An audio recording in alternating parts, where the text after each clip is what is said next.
Today we're gonna do surf and turf on pizza, aren't we? Yes, we are.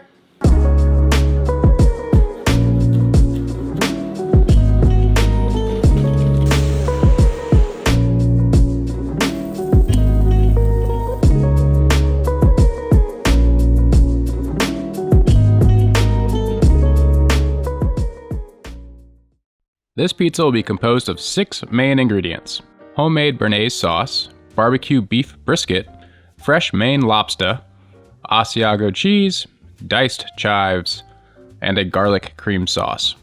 I'm going to kick things off with the lobster. I'm grabbing a freshie from my local market. However, you could sub already cooked lobster or even crab meat if you don't feel like messing with a live lobster.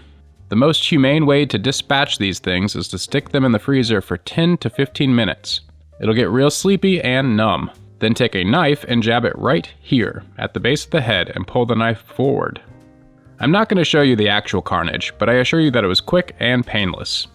And he's in Lobster Valhalla right now living the good life. Next, I'll bring a big pot of water to a boil and season it with lemon and salt. Throw the dispatched lobster right in. It'll take about 10 minutes per pound to cook. As soon as the lobster is cooked, I'll toss it right into an ice bath and cover with a little extra ice. After it's cooled, I'll remove all the meat from the shell, keep the tail intact to use on the final cooked pizza. The rest of the meat can be diced up. Now I'm going to make my garlic cream sauce. I'll start by dicing a few cloves of garlic, then throw a quarter stick of butter in a pan and get it nice and hot. Then I'll toss in a tablespoon of flour and cook that until it starts to brown. In goes the chopped garlic, followed by 1.5 cups of heavy cream. I'll bring that back to a boil, then reduce the heat to a simmer, stirring frequently until it thickens up. Salt to taste and let it cool in the fridge before it goes on a pizza. You never want to add hot ingredients to a pizza before it cooks. Next, I'll make the béarnaise sauce. Start by dicing a shallot and about 1/4 cup of tarragon. Throw the diced shallot and half the tarragon into a sauté pan, followed by 1/4 cup of good white wine vinegar. Bring it up to a simmer and cook off almost all of the liquid. Let that cool, then add to a large mixing bowl, followed by 2 egg yolks and 1/4 cup of water. The next part needs to be done over a double boiler or rig up a pot with simmering water and a metal bowl or pot over it, like I've done here. I'll whip the sauce until it doubles in volume and becomes thick over the hot water. Then salt to taste and add the rest of the tarragon. I purchased a beautiful pre-cooked brisket from Franklin Barbecue in Austin, Texas. Look at this magnificent piece of meat. That's what she said. Anyways, I'll slice that up cold and let it reheat on the pizza while it cooks. You could sub another form of steak for this though.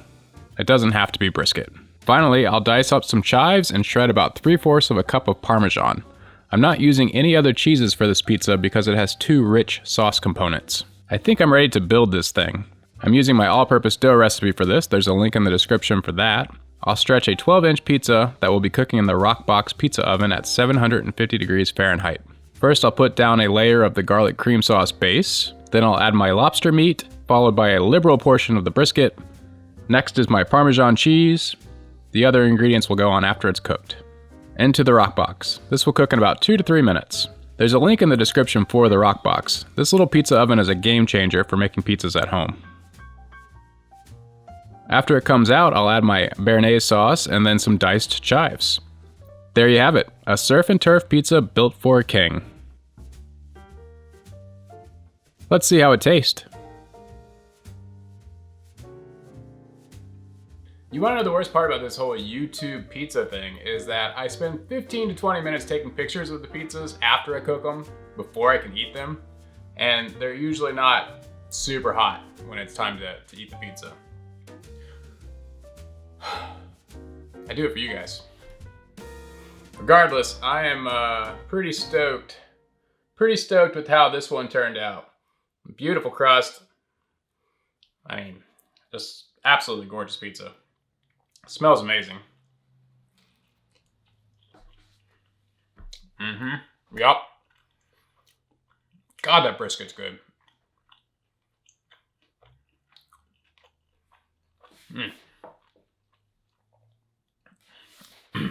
If you haven't watched the barbecue brisket pizza video yet, you should go watch that right now, because that's where I really let the brisket shine through.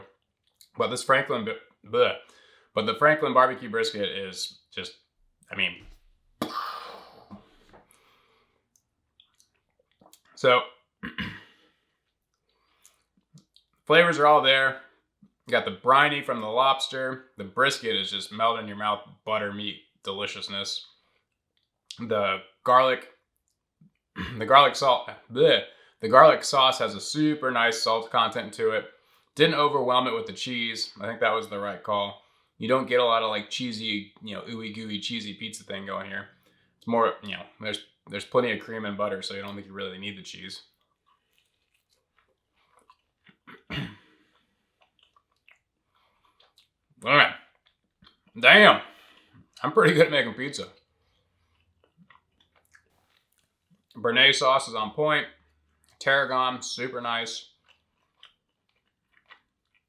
I thought about doing just a straight hollandaise. I'm glad I went with the béarnaise. I think you get a lot more character with that, a lot more flavor. Hollandaise would have been good too, though. That's crazy good. Yeah, that might be in top 5. Top 5 pizza right here. All right. All right, keep on keeping on.